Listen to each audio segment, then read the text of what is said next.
intentionally. Sure, that could be the reason. Ultimately, Team Liquid do not have that same level of diversity in the mid lane. That's one thing Jensen could learn. Triple marksman ban on the TL side. Fudge is going to grab the Renekton first pick. A lot of junglers left up. Yeah, I guess they don't have to blind pick for Alphari then, because Cloud9 are slamming down the Renekton. There is a 1.5% chance that Renekton gets swapped into mid lane, but it's very low. All right, immediately locking in this Sylas. I love Sylas right now. This champ select is going extremely quick. Sylas got buffed a lot as far as the scaling for the champion too. This is an early Sylas pick without even seeing the rest of the ultimates that you're going to have a possibility of stealing. Hecarim and Seraphine were the only two that they saw up. Those are both really good ultimates to steal. And Cloud9, Phreak, before we get even onto the rest of the new picks here. Okay. Got to, again, re-hit on Renekton, Nidalee. The go-to top lane power duo from ages and ages ago, locked in here for Cloud9. Blaber definitely going to have a lot of options around the top triangle of the map, and opening up in game number 1, Cloud9, this is a statement for them. Considering Fudge said that Alphari is the only top laner in the league that is better than him, they're picking power for top. All right, so Kobe, you talked about a power duo, and I agree. Nidalee Renekton is very, very strong. I want to talk about a power solo. In this patch, in 11.5, in every top region in the world, LCS, LEC, LCK, and LPL, there has been one Urgot pick. Every team has been sleeping on the fact that Urgot is giga busted on this patch. The LEC in the next patch have been playing him in the playoffs after he got nerfed, and he's been really successful. Pre-nerf Urgot is an LCS kind of curiosity here, since we are on 11.5. Every team should be playing Urgot, and finally, Team Liquid are. Alphari's going 18-0 this game. Yeah, it's a funny consequence of us staying on 11.5, a much older patch, and teams having time to react to the live patches that have already come out. The one you're referring to, this nerf on Urgot on 11.6, is a big tell when they're nerfing the on-hit modifier, as well as looking at the Titanic Hydra interaction with Urgot. It's like this big red flag that's like, whoa, this was busted 11.5. It's nerfed now, and we're the only professional league that actually gets to go basically back in time. So we're definitely going to see Titanic Hydra Urgot. I'm expecting if he does not do that build, he's going to be kind of trolling. Catching right back up, though, because it's been fun. Back to our solo lane Phreak. We do get the Ahri we were talking about for Jensen. He's already put 2 games in on it. He has definitely been the best Ahri that we've seen in the LCS thus far. Should be going with the Everfrost as well for more pick potential. Again, this is before nerfs have come in. So definitely looking for some roaming early on for Ahri. One of the best things about Ahri, too, is you can actually go in with your jungler, with Hecarim, and follow up on any sort of pick and create a big jungle advantage there for the Hecarim side. All right, so as the draft is locked in, Seraphine was a flex for a while. Could be support, could be bot lane farm, could be mid. As the R gets locked in, we're not sure. Then Ezreal comes in as well. It is support Seraphine here for CoreJJ. Still a very, very strong champion. Tactical, going to be safe in the backline. Always questioning if that Arcane Shift is going to be a Maokai W. You got to keep that one in mind. But if Tactical can stay safe, he'll do pretty well. Went back and looked at the Cloud9 and Team Liquid games they have played this year. TL are 5-2 against Cloud9. They won the best of 5 in the lock-in tournament, 3-2, nearly reverse sweep there. And they won both of the regular season games as well. The biggest thing I could see was jungle difference was a really big deal. Blaber stopped finding his way onto kills, and Santorin kept getting the team fights to start. So that's one thing I am looking at, is how this Hecarim can do, getting only one Udyr ban, giving Hecarim away as the first pick, as the most premier jungler, I would say, in the game. This champ has a 98% pro presence. Every team wants Hecarim, and Team Liquid got it. Yeah, and even more powerful at the moment for them, too. I am still specifically looking for a mid lane, though, because we've all been talking about this Perkz versus Jensen matchup for months and months and months. And when you have Sylas versus Ahri, there is some pressure on Ahri to create here, because Sylas scales so incredibly well. And there's so many great ultimates for Perkz to steal in this game. A lot of playmaking potential there on the side of Cloud9.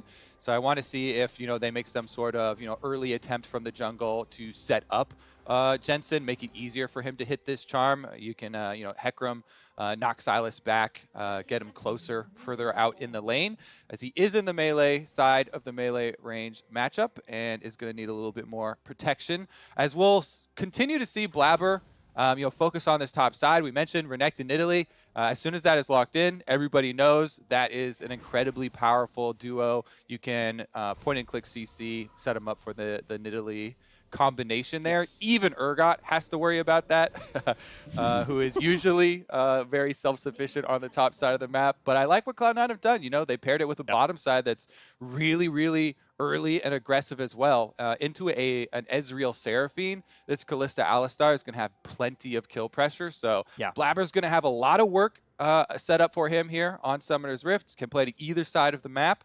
And we need to see which one he's going to prioritize first. For sure. I'll probably say gank Renekton side pop first. Yeah. Wait till your Kalista Alistar is level 6. Then you have crazy potential on the bottom side, and you start stacking your dragons. Nice first route, though. This is Zven walking up and losing about 200 HP. I'm very intrigued with how this duo lane will play out because, hold on, already. Hey, look, Alphari's off to a good start. Urgot. Outstanding lane bully. This is available, by the way, in all versions of League of Legends right now. He just has those kind of tools, so good start there against Fudge. Ordered down his first potion, same on Alphari's side, but now Renekton has to be afraid for the rest of the laning phase. But the bot lane's interesting because phase rush Alistar is obviously not very tanky, and normally a level 1 Alistar can't do very much, but because he's got a Kalista on his team, if you're willing to flash Pulverize, that can be enough damage to chase down a level 1 Seraphine without her flashing away. As it stands, though, thanks to the early poke, Zven can't lane too easily until you get the first push. With the wave, you can't really get the chase down, and so TL gonna eat all their advantages in the early laning phase. Yeah, a couple of things, too. Double defensive summoners on the side of Team Liquid for their bottom lane. Heal plus the exhaust for CoreJJ and Tactical because they know they're going to be dealing with quite a few all-ins. Plus, on the top side, for the Urgot matchup versus Renekton, most matchups versus Renekton, you want to try and fight him level 1 off the minion wave so that you deny Renekton being able to charge up any sort of rage. And Alphari jumped on that opportunity. This is a guy that min-maxes every single lane matchup he goes for. Level 1 was able to get that positioning on Fudge, and that leads to this early push so that he can then get off a recall. Being able to push on third wave, get your cannon minion wave in there is so big. It can get you a very nice advantage. Early recall gets off for Alphari. Though Fudge did a good job of scraping up all the minions under his tower. Very good. Good charm as well by Jensen. Of course, low on mana means he can't get much more than 2 autos, and I think he might have gotten both halves of Q there.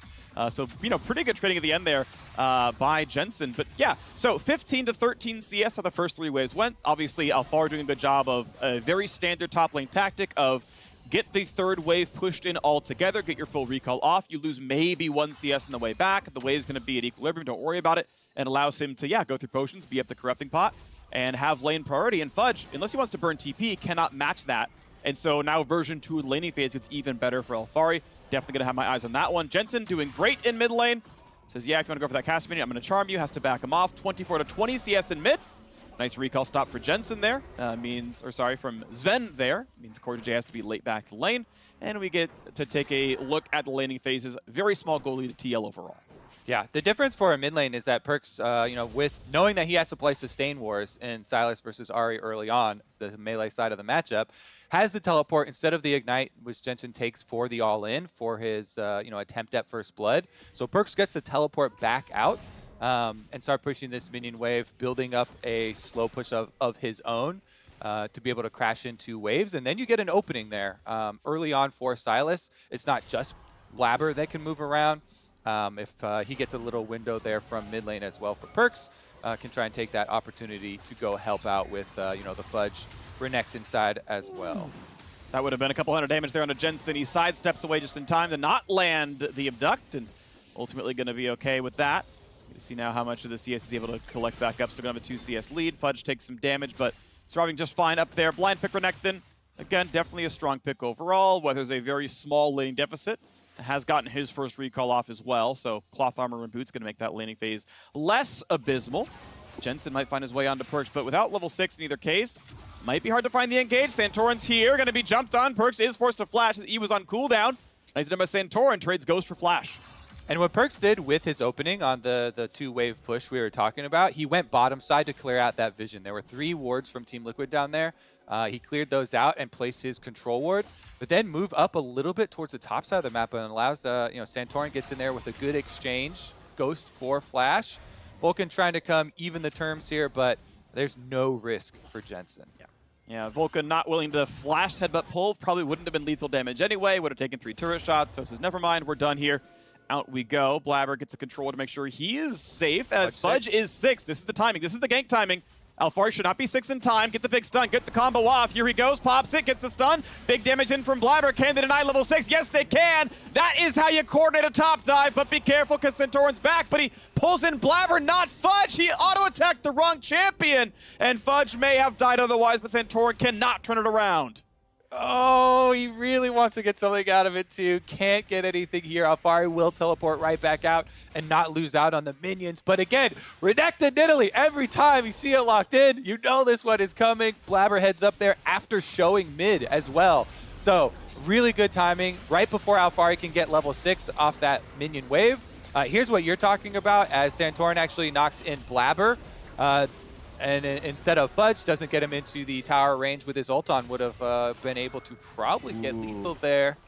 Flash force attack, but be careful because, of course, Vulcan does not have Aftershock. He is a little squishy and has to walk back out. Does so safely. He'll be fine. But that's a nice engage. It forces the flash off of Tactical. And now it means the Vulcan, just with Hex Flash, is still mostly full power. And the game is going kind of just how we thought it was going to go, Phreak. Top side early on for Renekton with Nidalee. Now, as the bottom side is approaching level 6, and you burn a flash on bottom side as well on the side of Team Liquid, then Cloud9 can transition some of their focus. Meanwhile, though, Santorin wants Perkz.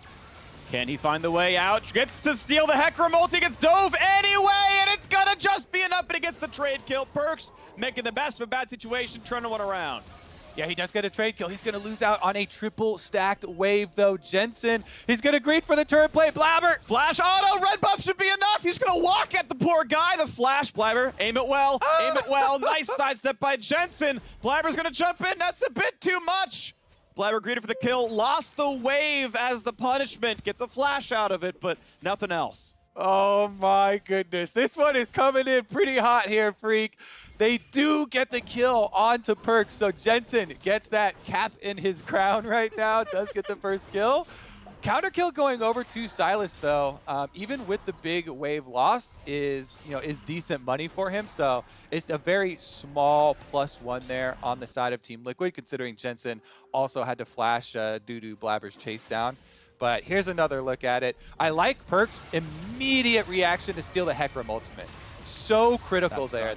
That's the whole reason he's able to get this counter kill. Immediately steals it, goes unstoppable, so that Jensen can't lock him down there with the charm and allows himself some space. But bottom side, this went on. Vulcan was able to get a flash out of CoreJJ with just his own Hex Flash. So now, both bottom laners for Team Liquid, no flashes available, and it's level 6 Kalista, Alistar as well, soon to be level 6. That's definitely a play in the making. Blaber takes the objective on the top side of the map first, so once he goes for a bottom side play, he won't have to give up anything on top side, and they can't Rift Herald in response. This is really good check mark here for Cloud9. They're kind of removing counter play options from Team Liquid before they even set up the play themselves. I want to point out some very small things Zven is doing here. I think a very typical thing for Kalista players is to just like auto-rend, killing minions. But because he has Vamp Scepter, he actually would prefer to auto-attack as many times as possible. And so when he's not under any threat, does not rend to CS, but just takes the extra time to land a 3rd or 4th auto-attack. That way his health bar is a bit higher. So good on Zven, even though it would be free. It's more health this way, so that's good. Yeah, I mean, AD carries are used to like telling people, don't touch this wave, let me lifesteal off it. But you don't have to tell yourself not to not touch the wave. I will lifesteal off it, no problem here. Nice dodge there on the charm for Perkz. Is going to take that little bit of harassment. And honestly, he's doing pretty well in this Ahri matchup, considering he also got dove on the big wave to only be down, 14 CS here. Not so bad. Not his best trade there on Perkz' side. It was a nice attempt, but he couldn't get back to the minions, so skill shots land from Jensen. 14 CS lead remains the difference. Javelin not going to land. Santorin waiting for Fudge to go back for a play, and he's just unwilling to do so. He's like, nah, Nidalee's bottom side. They know she's bottom side. I have no upside for fighting this one. Even if it's a 1% chance, it's a 1% chance I die if Santorin's in that jungle or in that brush, so I am out. So, first Herald went to the way of Cloud9. First Dragon gonna go to them as well. Mid lane's now fighting. Perkz has an Ahri ultimate and just dashes backwards. Has been ignited. Says, well, you know what? Whatever, we're fine. Oh, goes for the play. Got a nice little heal. Alistar, Hex Flash, almost in range. Headbutt Pulverize. But right there, Santorin's in. Can he turn it around? So far, no, as Vulcan took the turret. Blaber next, and Perkz has W back up. There is no play for Santorin. The counter gank means nothing. And Cloud9 are up 3-1. And again, so many objectives for Cloud9. Bottom side is going to be a 2v1, though. Can Zven... Cleanses, gonna look for the slow, look for the ulti. Eventually wants to flash in reaction to the ultimate, and it's gonna be aimed well! Beautifully done by CoreJJ. Tactical claims the kill. 5-head CoreJJ right there, predicts it. Able to lock him down with the Seraphine ultimate, and the action just don't stop, Phreak. Dive again. Alphari has ulti, so you cannot get below 1/3 or you die to the ultimate unless you kill him in time. So there's the dive, there's the stun. There is absolutely no counterplay. And in the top lane, another kill goes over to Fudge. It's just too easy, Phreak. That's why you pick your point-and-click stuns. Even bringing in the Perkz teleport for good measure, so you have another stun to follow it up. Alphari is feeling the heat this time around. Cloud9 stomping this early game. You know, with how well Team Liquid have done throughout this split in the early game. C9 drafted very heavily for it on top and bottom side of the map. It's paying off for them.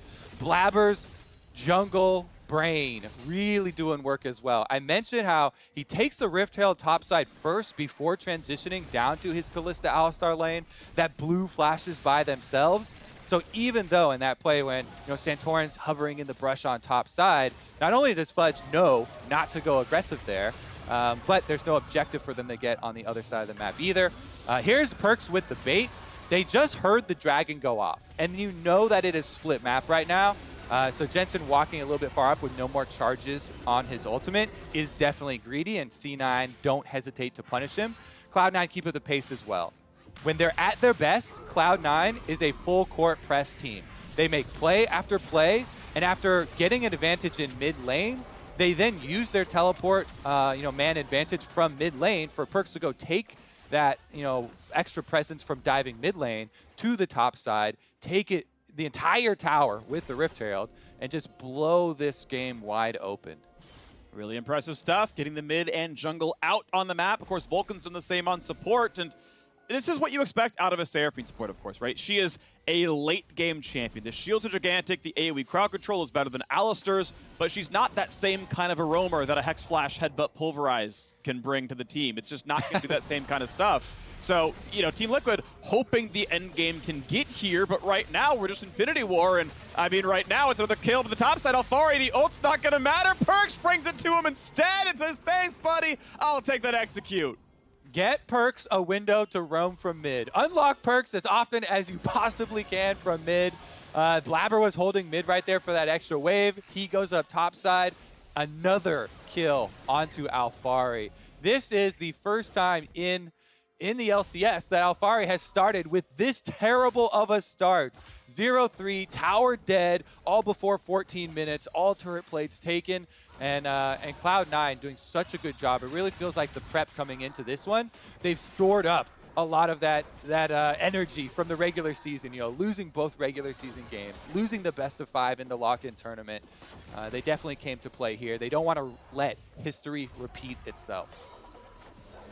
Well, so far so good. Cloud9 off to a 3.5 thousand gold head start. Not even 50 minutes into the game just yet, but they are absolutely smashing. Every single lane has their own, level of advantage. Second Dragon comes up in just about a minute. That should be pretty easy as well. Obviously, all the help topside. Said Fudge's blind pick was going to be enough. It's going to be no problem. They knew they'd be able to pick up the Nidalee to make the top dive work. So far, all three of them have been outstanding, and we've got a 0-3 Urgot. Now, his farm is okay. He will eventually get to 2 items, and then it'll be fine, but he took that pit stop for the defensive tools that didn't mean much. Good arcane shift keeps him safe. But eventually, offensive Urgot comes online, but, he's 1,600 gold down because of what he had to buy. I will say that as much hype is building for Cloud9 right now, they have to ride this hype. Because if they give over a team fight to Team Liquid Team Liquid will have a much higher peak. There's a lot of investment in early game champions in Champ Select here for Cloud9. And it's them right now, but that means you don't want to make that big mistake. If you make that big blunder, give over a bunch of cash to Team Liquid. Ezreal right now scales insanely well with the Essence Reaver plus Muramana build. The abilities one-shot you. He has infinite mana at that point, tons of haste as well. So you definitely have to be a bit careful with it because there is pick potential on the side of Team Liquid. All that being said, though, should sustain full control here for Cloud9 for the time being. Dragon number 2 picked up, with no possibilities of counterplay there from Team Liquid. TL have to bide their time to, get 2 items on their carries first. And Seraphine needs to at least get Moonstone, and then they can start to bring in their team fight, their healing. Zven hoping he can bait Jensen. Gets a nice little Q route there. I like that one. Gets a Ren stack on the minion, throws the Q, Ren's midair. It works to get the reset and the slow on Jensen, but ultimately, he's not interested. He knows the team was bottom side. He knows Vulcan could be around. Not going to go for that play. Doesn't get served up. No happy meal down there. So, resets come across. Items still stacking up. I'm loving it, Phreak. Keep going. Thanks, man. I love it. Oh, nice. Yeah, touche.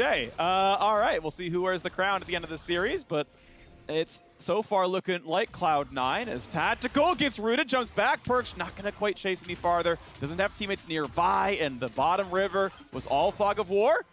Good sidestep there. Tactical's not going to get any damage, but keep in mind, Vulcan's close by. This 2-on-2 is easy for Cloud9. And here comes the attempt. Will he flash for it? Tactical's Arcane Shift should be back up by now, so not easily done. Blaber grabs a second Herald, not even a problem. Has his own Everfrost as well, by the way. Night Harvester a little bit more common to the build, but going more crowd control heavy.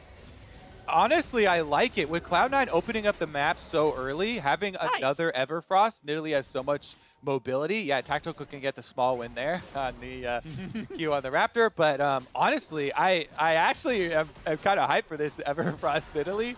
To see Blaber follow up on a lot of these picks, because this Cloud9 team suffers from one thing. It's definitely a lack of range. That's why we're cautioning against giving extra money over to Team Liquid, making any of those blunders. What they do have in great strength is dive potential. When you have this Kalista with this strong early game from the top side of the map, your Sylas is already very fed as well. If you now have so much crowd control brought from items, 2 Everfrost and a Stride Breaker, that just makes your dive that much stronger and increases your ability to catch Team Liquid members out in transition. If you can get these outer towers down, you start to close in on the jungle, you then starve your opponent of jungle resources, further increasing your gold lead, and give you pick opportunities to try and use those items. Nice little snipe there on Zven. Tactical increases damage per minute stats a little bit there. Might not mean much because he's got shield bow, and that means he's going to lifesteal off the wave, and it's like nothing ever happened at all, as Rift Herald will summon in mid lane. Will not quite solo kill the mid lane outer turret, but it's going to get pretty low, as Tactical dodges away from spears from 2 different Cloud9 members. If it gets about 3,500, that's going to get close to being killed from the crash, down to about 1k left. Obviously, a pretty good start right now. Second turret yet to be killed for either team, but Cloud9 happily just kind of trading farm back and forth and slowly picking up the dragons, because, hey, we're 7 minutes away from a Cloud Soul if it keeps going this way. Yeah, they also don't siege exceptionally well, so need to play the side lanes here. You have Renekton, you have Sylas, both with teleport.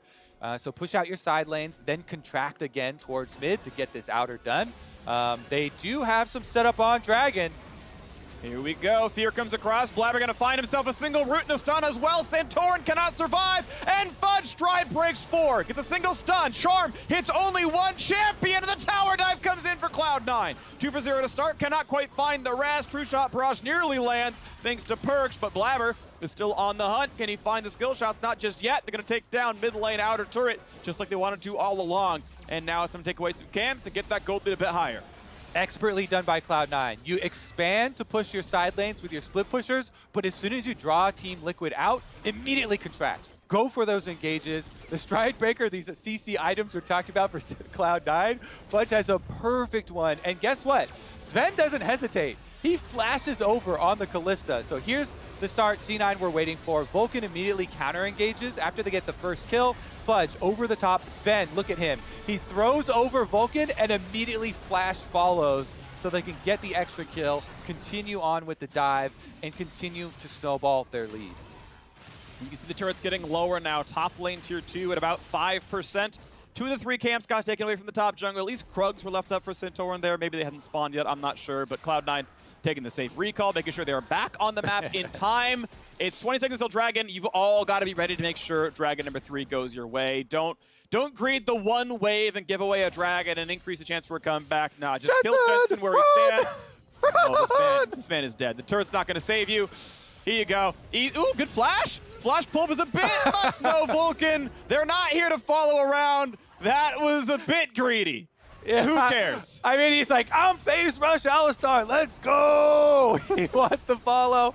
Nobody else wants to greet it though, because honestly, the time you waste on respawning Soul Point Dragon, you want to kill this Cloud Drake as quick as possible. So next one is going to spawn so you can grab your soul that much earlier.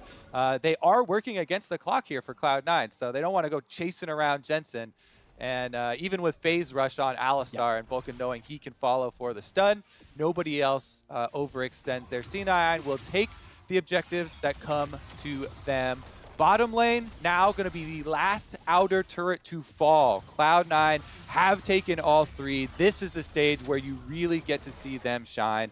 Teleport still on Perkz. They can just flex out into the 1-3-1 again, have the extra teleport to cover on any sort of Team Liquid move. Bright side for Team Liquid, there's your Essence Reaver Muramana that I was talking about. This is actually a really big spike for Ezreal. Actually, Tactical has a little bit of a way to go to continue there, but you'll start to see how hard the abilities hit once you can get your transformation. It just seems like the ultimate is back to old, almost AP Ezreal levels, and the Qs as well really have to be avoided by Cloud9. Right now, there's a lack of sweepers. Only 2 on the side of Cloud9, and Vulcan never pops his, so he stood on and then walked by a second ward. Team Liquid with their degree of safety is like, wait, are they Baroning? Okay, they're not, but we really couldn't tell because they cut vision so heavily. And we weren't really sure as Vulcan was maybe just the bodyguard to keep Santorin away. But no, a simple reset on the Cloud9 side. Zhonya's Hourglass now done for the dynamic duo of Blaber and Perkz. Their builds mirroring each other, even down to the Darksteel. Sadly, 1 stack apart. I mean, why even bother coordinating when you've got an extra Darksteel stack, extra control ward? Try a bit harder, guys, really. It's mid lane dominance, you know. They're still more powerful. Junglers have to be very careful. We got to keep our heads low. If we have more Darksteel stacks than the mid laners, everyone's going to start crying for jungle nerfs again. So good job, Blaber. He's like, oh, I'm not OP. Look at Perkz. He's got an extra steel stack. Got an extra ring, right? Exactly. Yeah, it's the boots are prettier. They've got like the nice marker design on. Like it's really nicely done, handcrafted. You know, in the tune of Mercury. All right. So Santorin can look for a couple of deep wards and maybe get a steal on the Gromp right now. Team Liquid, they've got to find some kind of macro play now, right? Some kind of way to, I mean, get a pick or navigate around. Fudge can just like steal the Gromp, and honestly, okay, yeah, gets a smite, but Santorin, this is not it.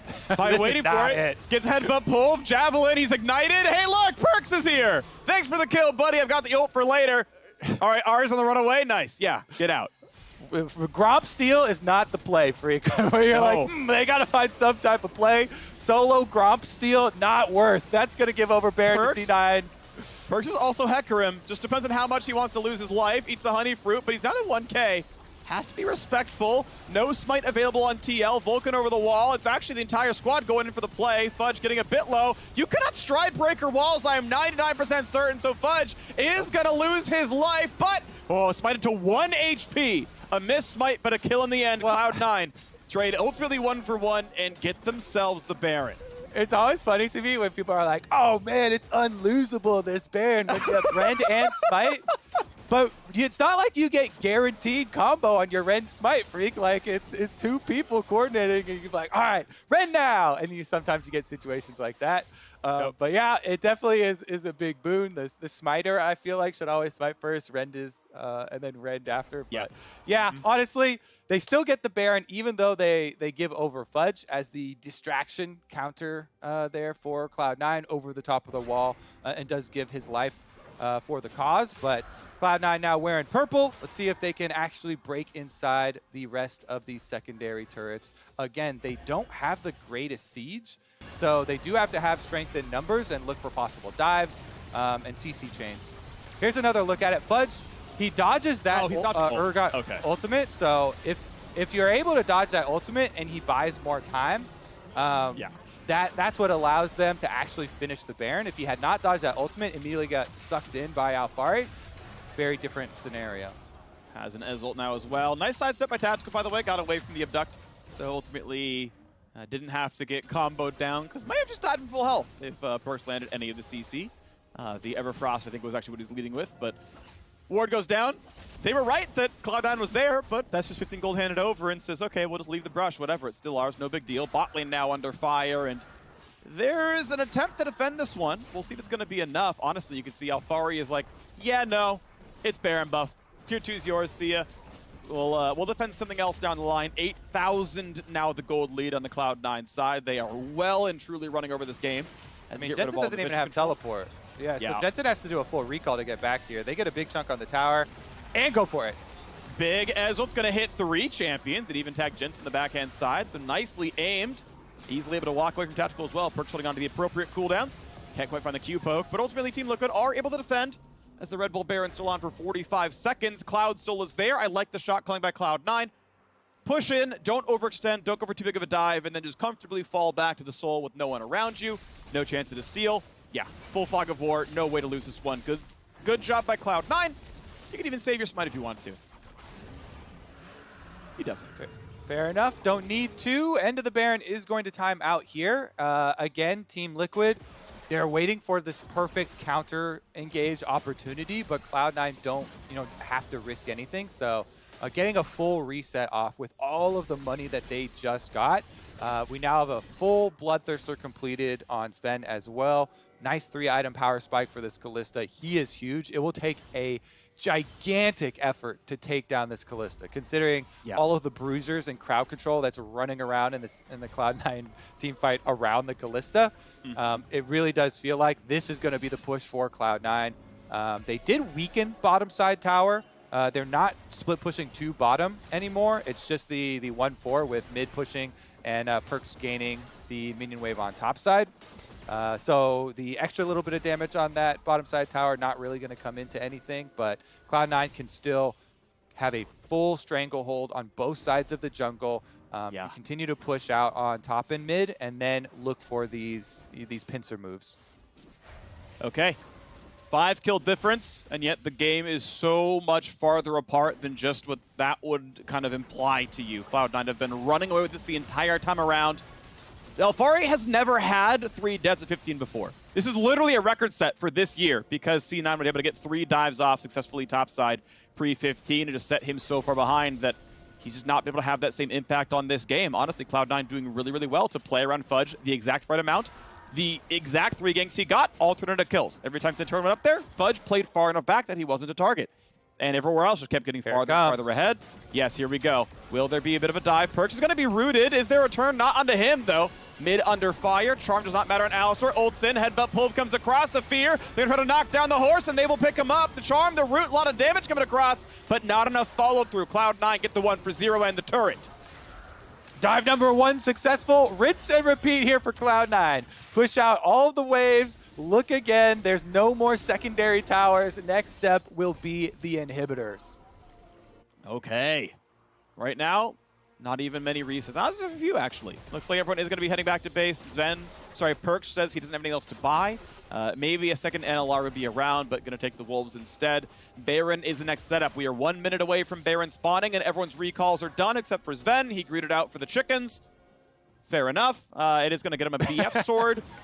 And it's not going to hurt, really. Like, they're so far ahead, it's not like they need him to make sure they can fight for ward control, but it's just the slightly greediest recall to channel after 1 minute. That's all. Yeah. Fair enough here, though. Cloud9, again, they want to draw Team Liquid out. Jensen is out. He's going to have to use all 3 ult charges and still might die. Headbutt pulled, gets the auto attack stun as well. Perkz steals Ezreal just to make sure he can't get away. I'm not sure that Zhonya's means anything. It's a 2-minute cooldown, which is probably longer than you need, considering there might be another fight pretty soon. And won't have that cooldown up. Ultimately, Baron is basically a freebie, spawns in 15 seconds.